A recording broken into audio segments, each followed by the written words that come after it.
Good everybody, was good. Good morning. So obviously, um, where should I start? Um,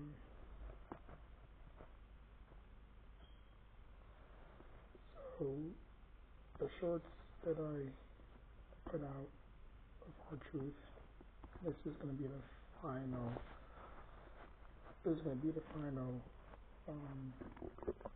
time I talk about this because I don't like to talk about the same shit.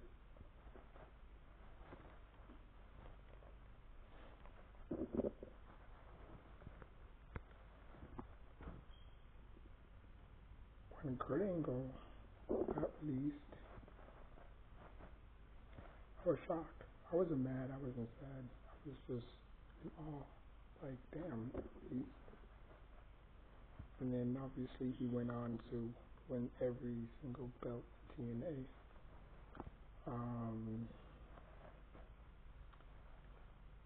When Chris Jericho got released, I was shocked.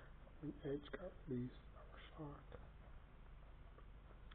When Daniel Bryan got released, I was shocked.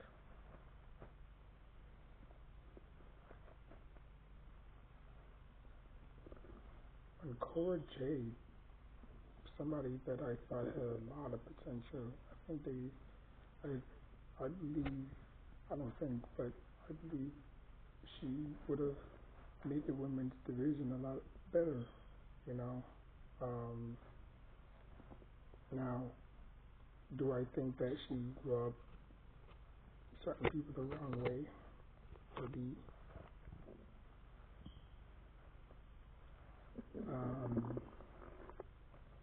But she has so much potential, you know. And you know, I was rooting for her. You know, I mean, she kind of looked like a jade, but just a tad bit taller. Obviously, she's taller than AJ Lee. But you know, she did have a few, you know, knee injuries. I don't know if that played a part. You know, because if you're going to be in the WWE, you got to be consistent. You know. But yeah, I really did like Cora Jade. You know, I didn't really know her at first until, you know, she was like a huge fan of CM Punk. You know, because they both from Chicago, Illinois and stuff. So, but I watched NXT here and there, and then I saw her. I was like, damn, she really is attractive. She has that little cute, you know, baby face, you know. Not really a baby face, but just actually baby face. You know how females have, you know, baby faces, you know, like they don't really grow into their, you know, natural face. They just have that little cute baby face that just, you know, awes you and stuff like that. But she got released, and you know, Braun Strowman, you know, he got released as well. You know, Alberto Del Rico, he got released. I mean, there's rumors that he might come back. I don't know how true that is. But yeah, I mean, it's business at the end of the day. You know what I'm saying? And plus, I think R-Truth's contract was coming up as well. So I don't think they wanted to renew it. And then plus they got a whole bunch of people in NXT that's trying to make the roster, stuff like that. So me having Carlito and R-Truth on the roster, that's just sucking up space. You know what I'm saying? Like you could use those extra spaces to see what you got on the NXT level. On the NXT roster. But people want to hop on social media and act a fool and say, oh, you know, like, actually ask myself this question. What was R-Truth really doing here? Nothing. He didn't have any memorable runs. He didn't have any memorable moments. He never sniffed any big title outside of the 24/7 Intercontinental Champion. So let me pull it up. Cause I don't know it by heart, obviously.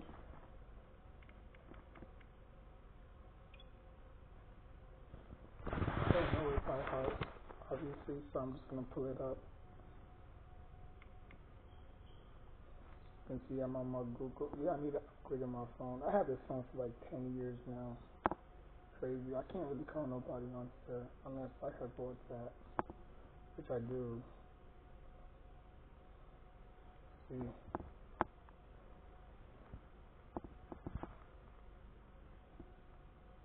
I don't really have that much stuff on my phone. I mean, I have Underdog, Price Picks, Instagram, Snapchat, YouTube, Suncoast, credit. I mean, not credit, current, Truecaller, because a lot of people be spamming me.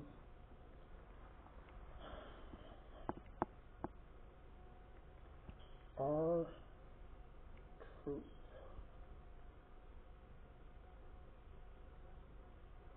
Oh, he's 53 years old. Hey man, you can Ronnie Aaron Killings. Wow, really? That was his name.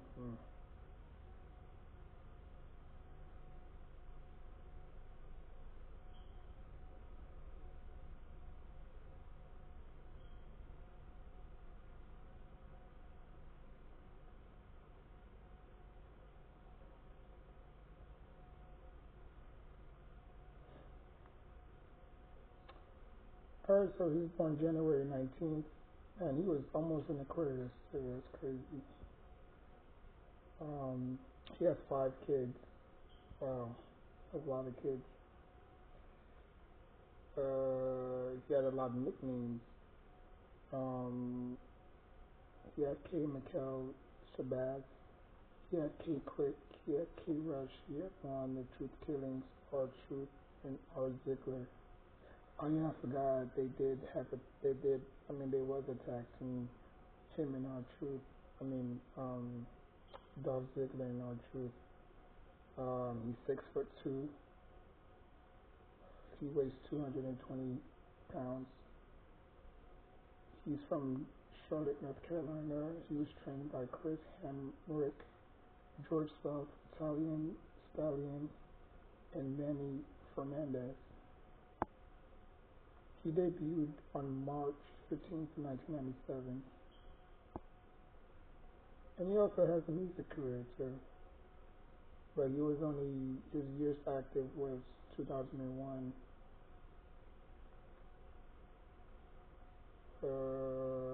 Let's see, personal life.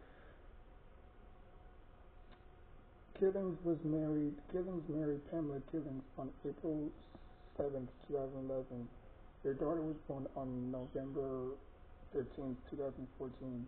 His son, Chris, plays college basketball in Penn State Athlete Conference, currently for Penn State Wilkes-Barre, and had previously played for Greater Allegheny. Alright, so let's see his accomplishments. He's won the Cyberspace Wrestling Federation. He's won Memphis Championship Wrestling. He's won National Championship Wrestling. He's won NWA Total Nonstop Action. He was a 2-time World Heavyweight Champion over there. He was a NWA World Tag Team Champion twice with B.G. James and Conan. He was TNA World Tag Team Champion 1 time with Adam Jones, and he won the gauntlet for the gold 2003 Tag Team B.G. James.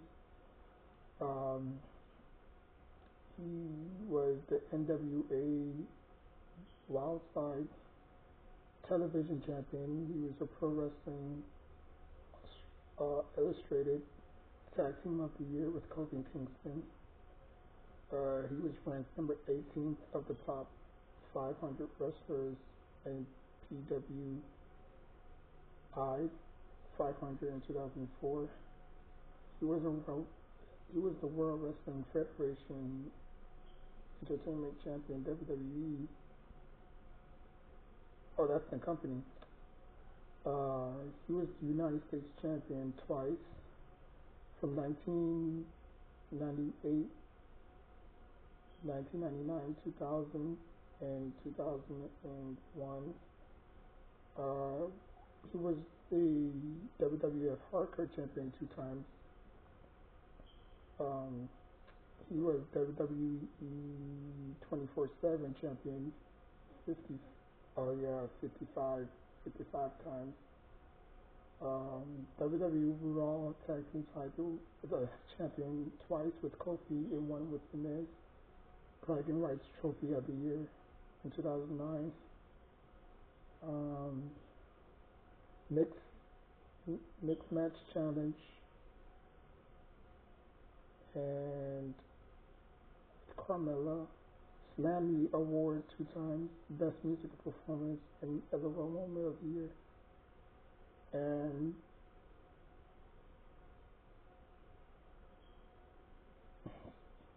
he actually won the Wrestling Observer newsletter Worst Book Match of the Year 2006. Reverse Death Rate on Impact.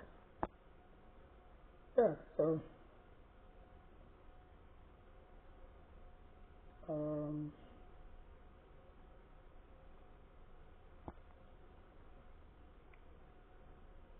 so basically he didn't win anything in WWE except for winning the 24/7 champion 54 times.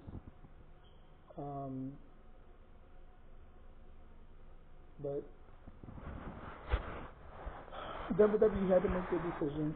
It was not the only one. He was not the only one that got cut. Carlito got cut, and I think a few more others will get cut. But business is business, nothing personal, Maybe they see a lot of great talent in the NXT roster. So, pretty much it was not going to renew his contract, so I could see why they did it. Now, most people might think that this is a storyline, and they're not actually going to cut him. They're actually going to just revamp his gimmick.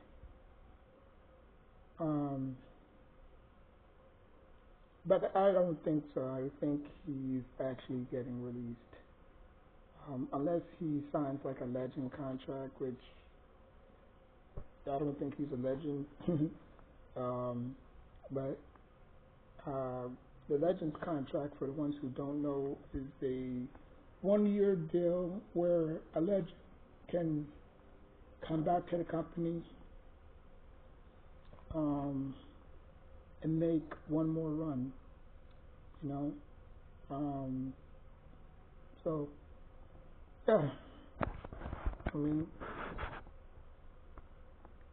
When Jeff Hardy wasn't really released, he actually lost the match to CM Punk on Friday Night SmackDown for the World Heavyweight Champion in a steel cage match. And the stipulation was if Jeff Hardy were to lose that match, he would be banished from the WWE forever. You know what I'm saying? Kind of like the angle that they did on The Undertaker when The Undertaker lost to Edge at TLC. First they banned the Hell's Gate, and then, once Edge,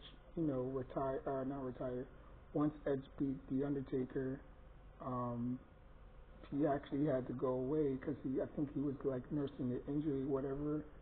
So it was not really a banishment. It was more of a, recuperation. And then after that, when, Vicky Guerrero find out, Edge was cheating on her with, Alicia Fox, she obviously reinstated The Undertaker, and obviously Undertaker got his payback in Hell in a Cell at SummerSlam. So, they could go with that angle as well. But to be fair, I don't think, like I said, I don't think they're going to renew his contract. So, where does R-Truth go from here? He could go to TNA, he could go back to TNA. I'm pretty sure he's welcome there. He can go to AEW, you know what I'm saying? So yeah, there's a lot of options. Or if he feels like he just can't wrestle no more, he could just, create a podcast like these other wrestlers are doing. So we'll see, right? I'm not gonna lose no sleep. He hasn't really done anything in this business, and I hate when people be those types to, like, oh, they released R-Truth, like, okay, like, business is business, you know what I'm saying? Like, they're gonna release your favorite wrestler, like when they released Santino Marella, I was like, damn. Same exact boat as R-Truth.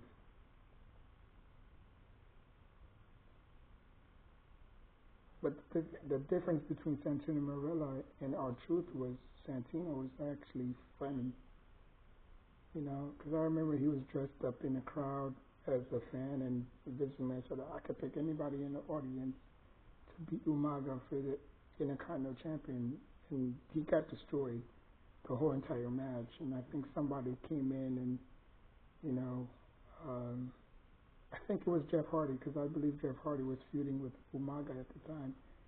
Jeff Hardy went down and came down and hit him with a steel chair, did a swanton bomb, and, Santino Marella covered Umaga 1, 2, 3, and then he won. And, and then he actually won on his first debut, which was crazy. There's a lot of great wrestlers that got released. Like where was this same energy when Chris Jericho got released? And Edge, Christian, Kurt Angle, Jeff Hardy. You know what I'm saying? When they all got released, where was that same energy?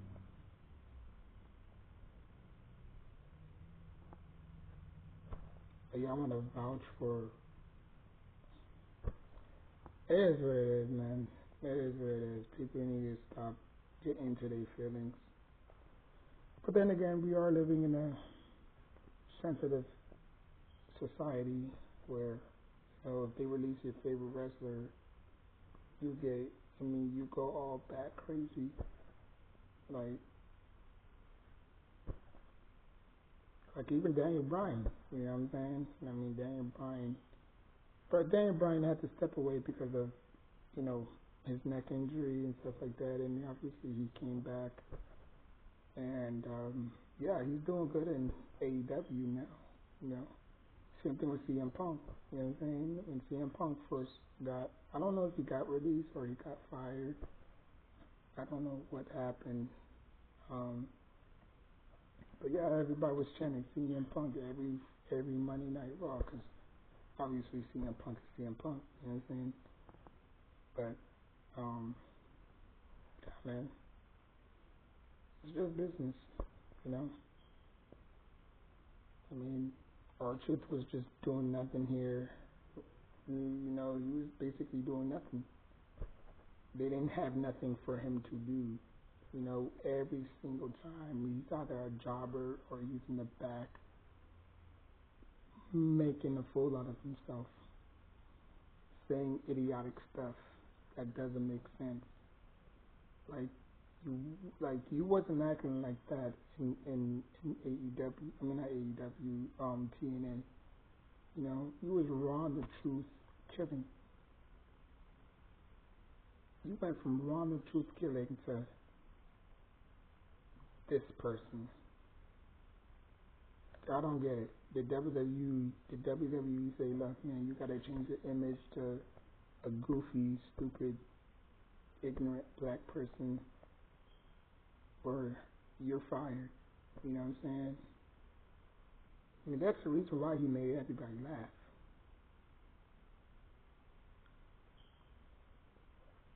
I mean, they was not laughing with you; they was laughing at you because of your character.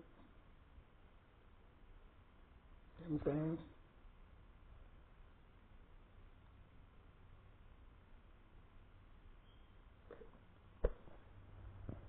It is what it is. Like I said, you know, they got a crop of players, I mean superstars in NXT that they trying to see what they have, and Carlito and R-Truth was just sucking up the air. So it is what it is. Y'all get over it, move on. Like CM Punk said, the world just keeps on spinning and spinning and spinning and spinning. You know, like there is no face of their company. You know, Bret Hart was the face of the company, didn't last. Hulk Hogan was the face of the company, didn't last. Ultimate Warrior was the face of the company, didn't last. The Undertaker, John Cena.